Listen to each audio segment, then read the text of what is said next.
Very good afternoon to you all. Welcome to Job Grade IAS.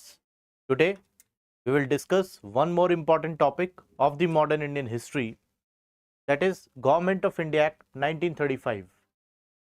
Government of India का act 1935 से पिछली साल prelims में question भी आया था. That was very simple.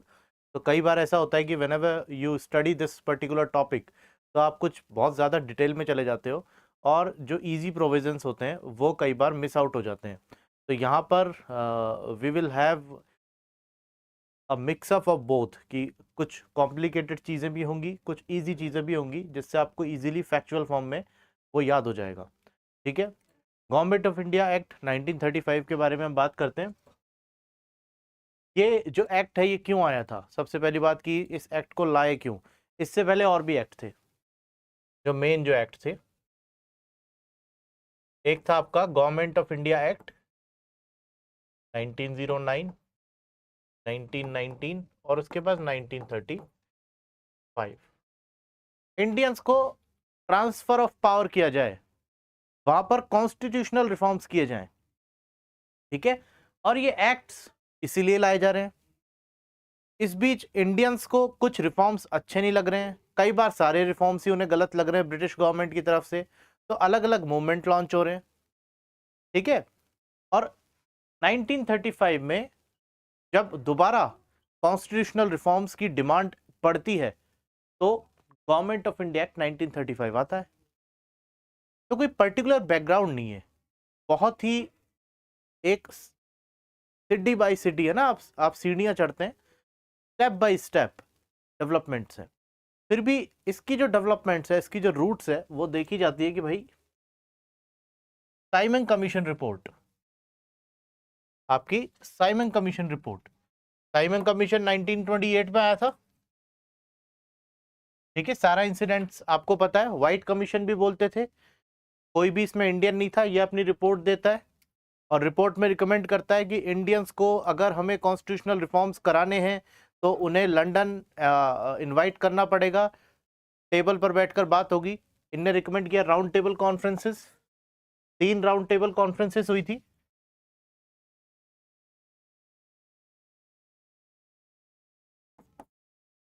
1930 से 1932 में. ठीक है. और राउंड टेबल कॉन्फ्रेंसेस में 1933 में जो थर्ड राउंड टेबल कॉन्फ्रेंस थी 1933 के आसपास, वो कह देती है कि हाँ एक वाइट पेपर लाया जाए और गवर्नमेंट ऑफ इंडिया एक्ट उसमें इनेक्ट किया जाए इंडियंस की इच्छाओं की पूर्ति करते हुए. ठीक है. तो these were the basic reasons behind the development of this government of India act 1935. अच्छा, इस बीच बहुत सारी और भी चीजें हो रही है. राउंड टेबल कॉन्फ्रेंसेस के बीच में गांधी जी का सत्याग्रह आंदोलन भी चल रहा है. 1933 तक आते आते उन्होंने अपने आप ही इस मूवमेंट को बंद कर दिया था क्योंकि इतनी पावर नहीं बची थी उस टाइम मासेस में कि और आगे वो कर सके. ठीक है. एक चीज याद रखना, मैं आपको थोड़ा सा इससे अलग बता रहा हूँ. गांधी जी का ये बिलीव था कि जो जनता है, जो मासेस है, उनको ज़्यादा लंबे टाइम तक आंदोलन में रखना नहीं चाहिए क्योंकि मास मूवमेंट बहुत लंबे तब समय तक सस्टेन नहीं किया जा सकता. एक पीक आए और उसको आप धीरे धीरे छोड़ दें. रीजन क्या होता है कि जब एक मास मूवमेंट लंबा चलता है, धीरे धीरे उसकी ग्रिप लूज होने लगती है, तो सामने वाली अथॉरिटी जिसके खिलाफ आप ये मूवमेंट चला रहे हो वो उसे दबाने लगती है. तो आपकी एक साइकोलॉजिकल डिफीट हो जाती है इसमें. ठीक है. तो यहाँ पर भी जो सत्याग्रह था उसको इतना रिस्पॉन्स मिल नहीं रहा था और इस बीच ब्रिटिश ये लेजिस्लेशन ले ही आते हैं. अब यहाँ पर जो गांधी हैं वो कंप्लीटली अलग हो जाएंगे. ठीक है. वो एक सोशल वर्कर की तरह काम करेंगे. He is no more a politician now.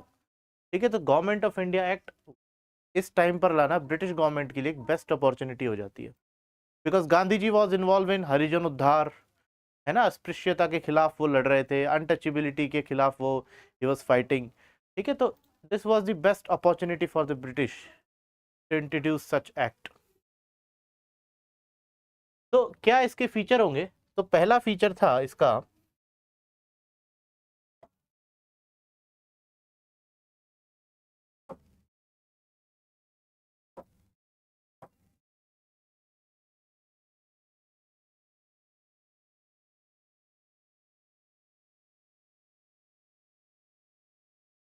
ये इंडिया एक फेडरेशन होगा। इंडिया क्या होगा? एक फेडरेशन होगा, ठीक है। इस फेडरेशन में कौन कौन होगा? इस फेडरेशन में होंगे एक तो British Indian province,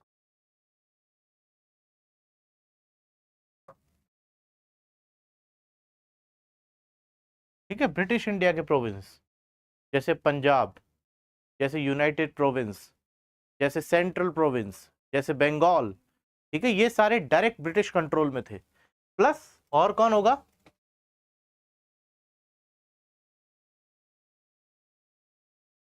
princely states,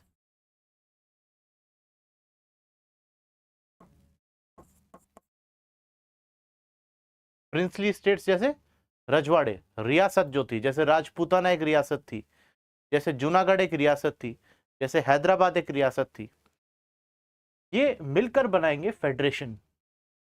अब इस फेडरेशन में क्या कहा गया कि जो ब्रिटिश इंडियन प्रोविंसेस हैं, आपके जो ब्रिटिश इंडियन प्रोविंसेस हैं, इनका फेडरेशन में होना है कंपलसरी। और जो प्रिंसली स्टेट्स हैं, ये चाहे तो फेडरेशन में रहें या ना रहें, ठीक है। इनके लिए आप जो था कंपलसरी नहीं था, not compulsory for the princely states.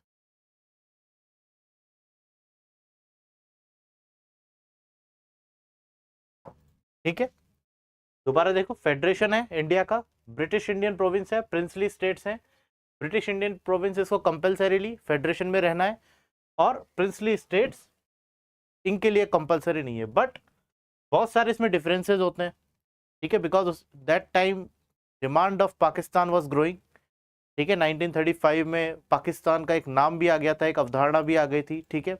Muslim league बार बार इसमें प्रॉब्लम्स क्रिएट करती थी, तो यहाँ पर बेसिकली कुछ स्टेट्स में भी डिलेमा था कि आए या ना आए, तो ये फेडरेशन मेटेरियलाइज हो नहीं सका, ठीक है, ये फेडरेशन कभी बन नहीं सका। उसके बाद आगे कुछ रिफॉर्म्स आए थे, जिसके बाद आपने इंडिया को एज अ यूनिट जो था बनाया था, उसको हम आगे देखेंगे, अगले लेक्चर्स में देखेंगे। तो हम देखते हैं कि अभी जो फेडरेशन ब्रिटिश ने जो बनाया है, उसमें डिवीजन ऑफ पावर्स क्या है। तो देखो, जो हमारा कॉन्स्टिट्यूशन ऑफ इंडिया है,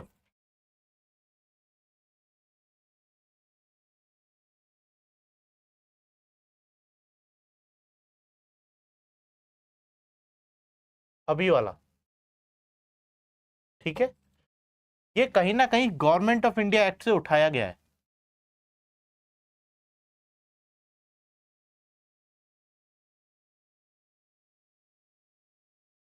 ठीक है, गवर्नमेंट ऑफ इंडिया एक्ट से उठाया गया है।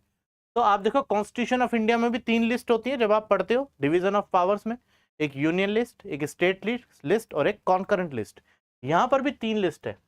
फेडरल लिस्ट, वो इसमें वो सब्जेक्ट होंगे जिसपे जो सेंटर जो है वो कानून बनाएगी, सेंटर अपने लॉज बनाएगी। कॉन्करेंट लिस्ट, वो सब्जेक्ट जिन पे सेंटर और प्रोविंस दोनों ही लॉज बना सकते हैं। Third is provincial list. Provincial list मतलब प्रोविंसेस के जो सब्जेक्ट होंगे, जिन पे प्रोविंसेस केवल कानून बना सकते हैं, ये दोनों नहीं बना सकते, फेडरल जो सेंटर नहीं बना सकते, ठीक है। तो this was the division of power. यहां पर प्रोविंसेस को ऑटोनॉमी दे दी गई थी। अब इसका मतलब समझो कि हमारा 1919 में जो गवर्नमेंट ऑफ इंडिया एक्ट आया था, उन्होंने डायआर्की लगाई थी प्रोविंस में, और उस डायआर्की के थ्रू 2 तरीके के सब्जेक्ट्स उन्होंने बनाए थे। एक थे ट्रांसफर्ड,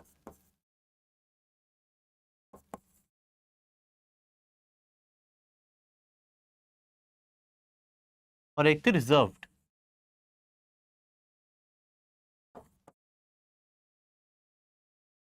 ठीक है, रिजर्व सब्जेक्ट ब्रिटिश अथॉरिटी के पास थे, और ये जो सब्जेक्ट्स है ट्रांसफर्ड, ये इंडियन अथॉरिटीज को दिए ना। यहां पर देखने की बात है कि जो सबसे इंपॉर्टेंट सब्जेक्ट है जिससे एक स्टेट रन हो सकता है, वो सारे ब्रिटिश ने अपने हाथ में रख लिए। अल्टीमेटली ब्रिटिश ही डोमिनेट कर रहे थे। तो 1935 में रिफॉर्म करते हुए स्टेट में से इस रूल को हटा दिया गया, डायआर्की को हटा दिया गया। ठीक है, यहां पर गवर्नर जो था basically head of the executive था, जैसे आज होते हैं गवर्नर। ठीक है, हालांकि नॉमिनल हेड होते हैं बट हेड होते हैं। यहां पर एक काउंसिल ऑफ मिनिस्टर थी जो गवर्नर को एडवाइस करती थी लॉ मेकिंग में। आज भी उसी तरीके से होता है ना, राज्यपाल को council of ministers aid and advice करती है।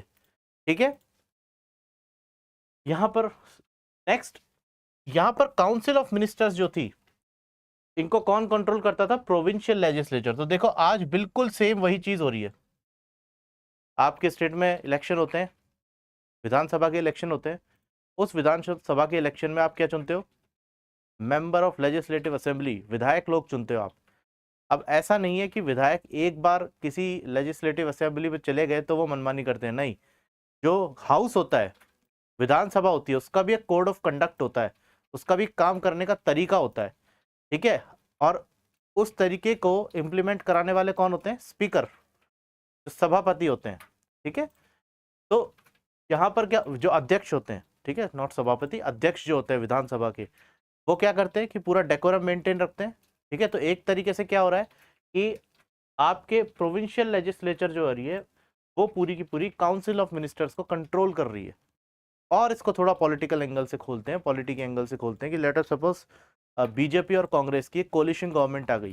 ठीक है, एक गठबंधन की सरकार आ गई, और अब वो गठबंधन की सरकार कहाँ बैठी है? विधानसभा में बैठी हुई है।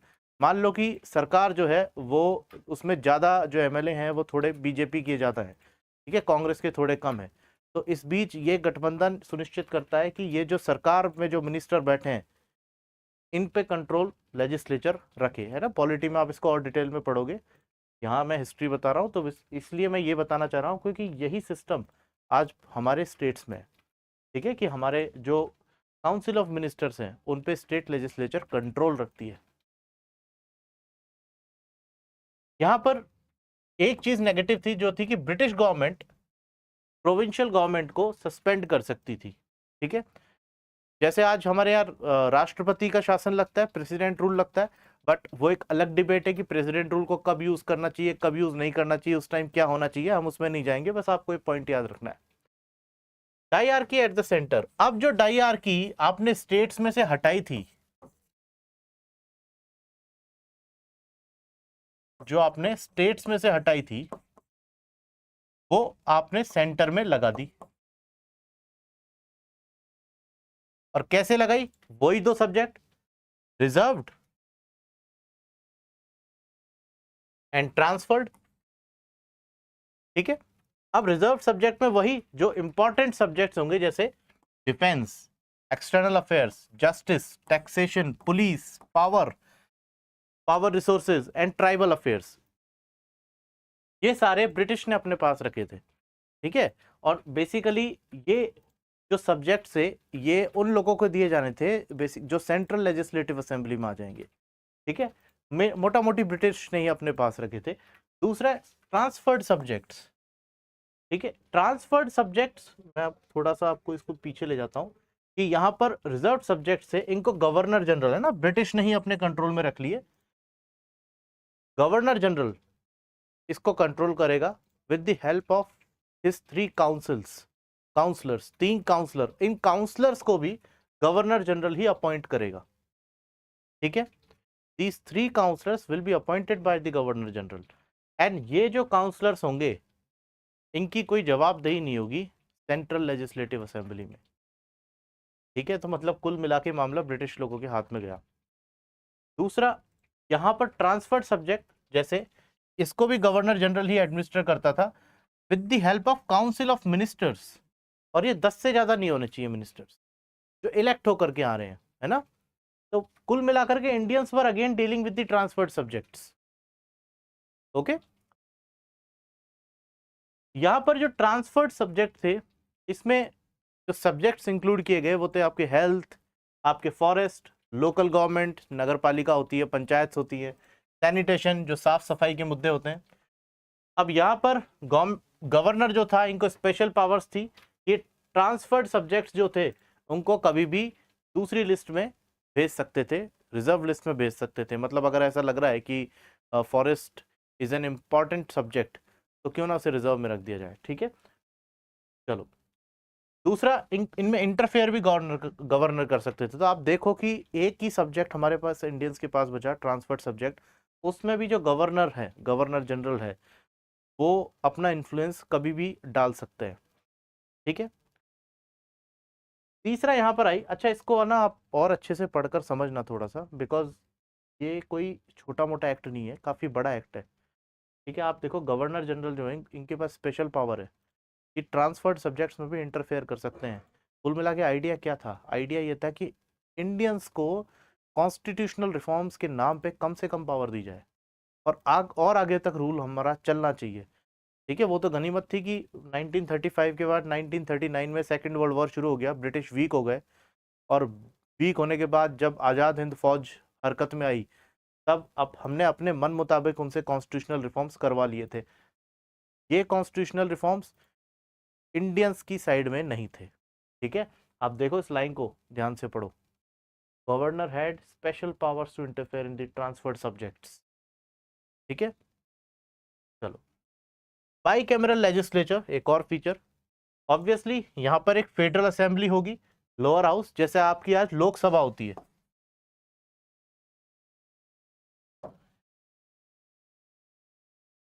दूसरी होगी council of states, upper house, जैसे आज आपकी राज्यसभा होती है, ठीक है।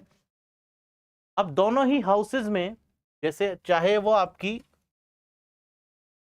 फेडरल असेंबली हो,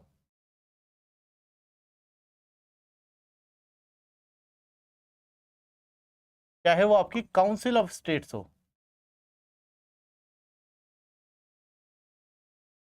दोनों में प्रिंसली स्टेट्स के रिप्रेजेंटेटिव्स होंगे, दोनों में प्रिंसली स्टेट्स के रिप्रेजेंटेटिव्स होंगे।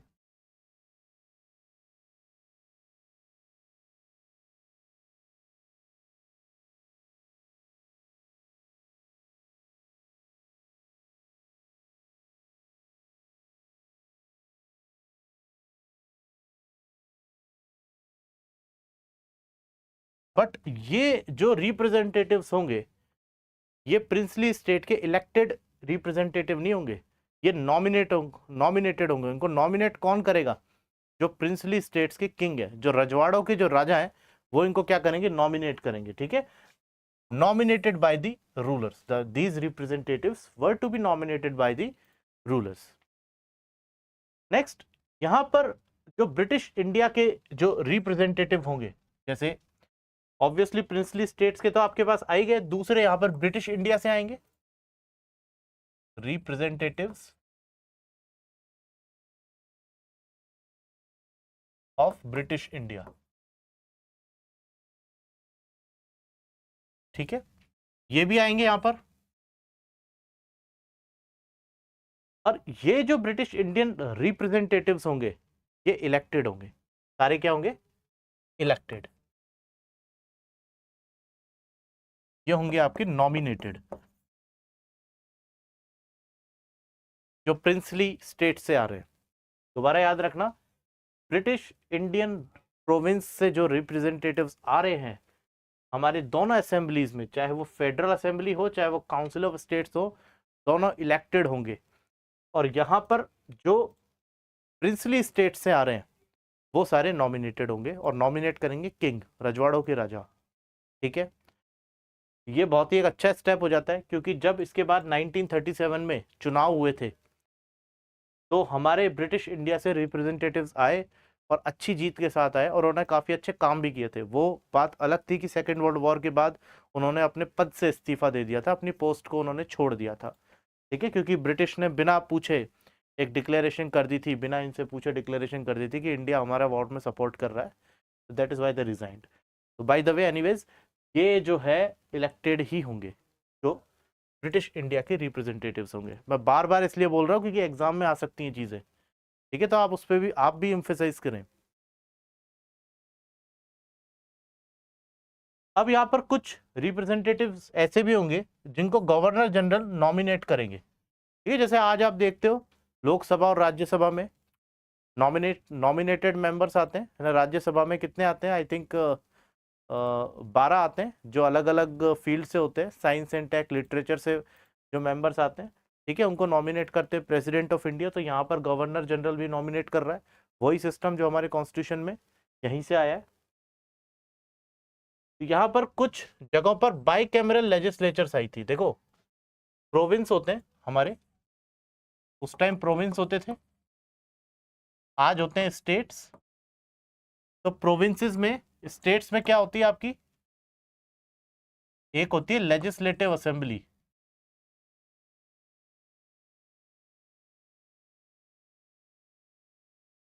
और एक होती है लेजिस्लेटिव काउंसिल।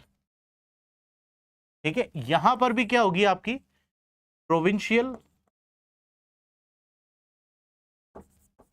असेंबली, और यहां पर क्या होगी कुछ स्टेट्स में प्रोविंशियल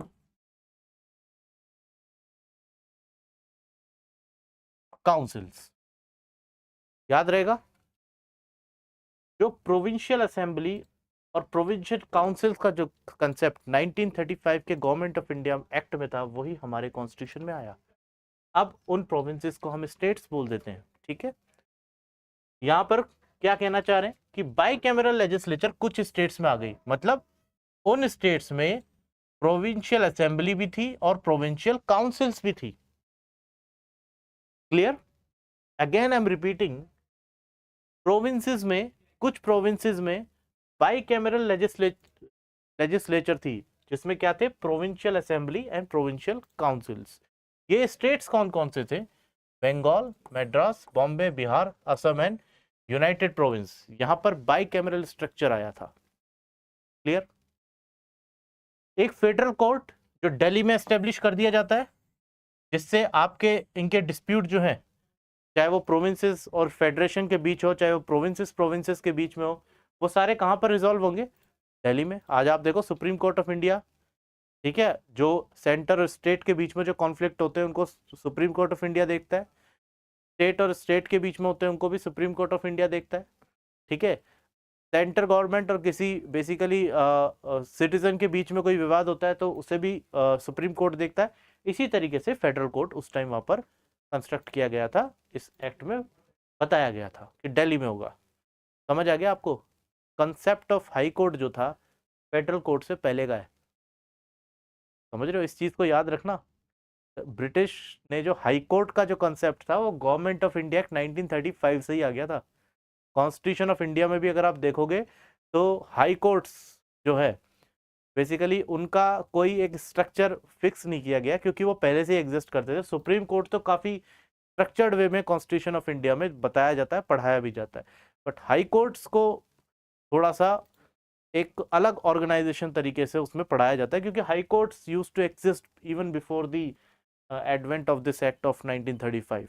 ठीक है, आप तो ये याद रखोगे कि फेडरल कोर्ट जो था, ठीक है, वो कब आया था? गवर्नमेंट ऑफ इंडिया एक्ट 1935 में दिल्ली में। याद रहेगा? ठीक है, हाई कोर्ट का कंसेप्ट वाज डिफरेंट। अब यहां पर कुछ रीऑर्गेनाइजेशन किए। एक तो सिंध को बॉम्बे से अलग कर दिया गया। It was the old promise of, इसके काफी अगेंस्ट भी थे लोग, क्योंकि Sindh was a Muslim dominating state और उसको आपने बॉम्बे से निकाल दिया, मतलब मुस्लिम्स को यहाँ पर आपने पूरी ऑटोनॉमी दे दी। मतलब एक तरीके से जो मुस्लिम डिमांड थी कि हमको जो मुस्लिम बहुल्य एरिया है, जो मुस्लिम डोमिनेटेड जो स्टेट्स हैं, वहाँ पर ऑटोनॉमी मिल जाए, हमारा रूल वहाँ पर आ जाए, वो आपने दे दिया इनको। आप देखो एक ऐसा भी स्टेट, ऐसा भी एक इवेंट हो ही गया कि सिंध जो था आज पाकिस्तान में चला गया। ठीक है, even north west west frontier province वो भी आज पाकिस्तान में है, जिसको खैबर पख्तूनवा बोलते हैं। क्यों? क्योंकि ब्रिटिश ने वहां पर ऑटोनॉमी दी थी। दूसरा, बिहार और उड़ीसा को दोनों को अलग कर दिया गया फॉर एडमिनिस्ट्रेटिव पर्पसेस, क्योंकि बिहार और उड़ीसा मिलकर के बहुत ही बड़ा एक एरिया बना लेते हैं, तो एडमिनिस्ट्रेटिव पर्पसेस से उनको अलग कर दिया गया। Burma was separated from India, even the Burma used to be a part of India. Burma India का पार्ट होता था। जैसे गवर्नमेंट ऑफ इंडिया एक्ट आया था, वैसे ही गवर्नमेंट, ब्रिटिश गवर्नमेंट ने एक बर्मा के लिए भी 1935 में एक्ट बनाया था।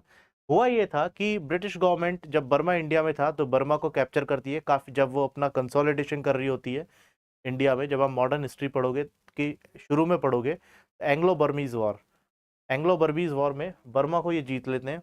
उसके बाद धीरे धीरे एक तरीके से बर्मा में ब्रिटिश लोग ही एक स्यूडो नेशनलिज्म फील करते हैं कि बर्मा के लोग अलग हैं, इंडिया के लोग अलग हैं। तो यहाँ पर बर्मा के लोगों के लिए उन्होंने अलग एक्ट बनाया और बर्मीज पीपल को एक अलग से नेशनल फीलिंग दे करके सेपरेट कर दिया इंडिया से। ठीक है, इट्स अ लॉन्ग स्टोरी, फिर कभी हम डिस्कस कर लेंगे। Aden was separated from India and made as a crown colony. कि अदन जो था, अदन का जो राज्य था, उसको इंडिया से अलग करके ब्रिटिश क्राउन की कॉलोनी ही बना दिया गया। ठीक है, दूसरे जो डेवलपमेंट हुए, मतलब कोई पूछता है कि ब्रिटिश क्या देकर गए, तो सर एक आरबीआई हमको देकर गए, रिजर्व बैंक ऑफ इंडिया देकर गए। When you study the Indian economy, आप पढ़ते हो कि आरबीआई कब आया था, है ना, उसका स्ट्रक्चर क्या क्या होता है, तो आरबीआई ब्रिटिश लोग देकर गए थे। हमको फेडरल रेलवे अथॉरिटी वो देकर गए थे। ठीक है, कि जिससे रेलवेज का जो मैनेजमेंट है उसकी एक टॉप मोस्ट बॉडी ये होगी और यही सबको मैनेज करेगी। Joint public service commission and federal and provincial public service commission. इस एक्ट के थ्रू जो इंडिया होगा उसमें रिक्रूटमेंट कैसे होंगी, तो आपके 3 पब्लिक कमीशन होंगे। एक तो जेपीएससी होगा, जॉइंट पब्लिक सर्विस कमीशन, एक federal public service commission who is later on known as the union public service commission, and provincial public service commission, जैसे Uttar UPPCS, RPSC, Rajasthan public service commission. ठीक है, इस तरीके से ये पब्लिक सर्विस कमीशन के जो कंसेप्ट जो क्लियर किए थे वो 1935 गवर्नमेंट ऑफ इंडिया एक्ट ने किए थे। तो गवर्नमेंट ऑफ इंडिया एक्ट, एक बार थोड़ा सा टॉपिक बड़ा है तो हम वापस से गो थ्रू इसको कर लेते हैं। देखो 1935 में आते हैं, 3 रीजंस मैंने इसको आपको बताए, मेन रीजंस: साइमन कमीशन की report, round table conferences and white paper published by the British government in 1933। क्या इसके फीचर्स थे कि इंडिया एक फेडरेशन होगा, इस फेडरेशन में ब्रिटिश इंडियन प्रोविंसेस होंगे, प्रिंसली स्टेट्स होंगे, ब्रिटिश इंडियन प्रोविंसेस को कंपलसरीली फेडरेशन में आना ही होगा और प्रिंसली स्टेट्स के लिए ये कंपलसरी नहीं है। However it could not be materialized. तो यहाँ पर government of India act basically बात करता है कि किस तरीके से डिवीजन ऑफ पावर यहाँ पर होगा। 3 तरीके की लिस्ट थी: फेडरल, कॉन्करेंट एंड प्रोविंशियल, जहां पर कानून बना सकते थे। अब प्रोविंसेस में जो ऑटोनॉमी थी वो आपने दे दी थी। 1919 के गवर्नमेंट ऑफ इंडिया एक्ट में जो डायआर्की की प्रोविजंस थे उनको खत्म किया और डायआर्की को सेंटर में आप लेकर आए। ठीक है, तो यहां पर स्टेट्स में क्या स्ट्रक्चर लेकर आए: governor was the head of the executive, council of minister जो advise the governor, and council of minister were controlled by the provincial legislature, जो आज भी होता है। यहां पर ब्रिटिश गवर्नमेंट जो थी प्रोविंशियल गवर्नमेंट को सस्पेंड भी कर सकती थी। सेंटर में dyarchy, 2 subject transferred and reserve. Reserve subjects British के पास रहे, है ना, ट्रांसफर्ड सब्जेक्ट जो थे इंडियंस के पास रहे, उसमें भी गवर्नर जनरल जो थे अपना इंटरफेयर कर सकते थे। ठीक है, आप डिटेल में बाद में पढ़ लेना। सब्जेक्ट्स देख लो: reserve subjects defence, external affairs, justice, taxation, police, power, resources and tribal affairs. Transferred subjects जो forest, health, local government, sanitation etcetera.